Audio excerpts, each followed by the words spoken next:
Hi everyone, ఇవాళ అయితే మనం తోటకూర ఫ్రైని చూద్దాం. దానికోసం ముందుగా ఆయిల్ హీట్ అయిన తర్వాత వెల్లుల్లిపాయ ఇంకా పోపులు కరివేపాకు వేసుకొని కొంచెం వేగిన తర్వాత కొంచెం ఇంగువ వేసుకొని దాని తర్వాత కడుక్కున్న తోటకూరను అయితే గనక ఇందులో యాడ్ చేసుకోవాలి.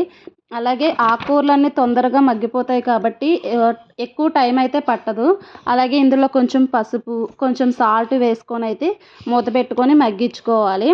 అలాగే ఈ తోటకూరలో ఎన్ని పోషకాలు ఉన్నాయన్నవి నాకు తెలిసినవి అయితే చెప్తాను. మనకి మార్కెట్లో ఎప్పుడు అందుబాటులో ఉండే కూర ఏదైనా ఉంది అంటే కనుక అది తోటకూరే.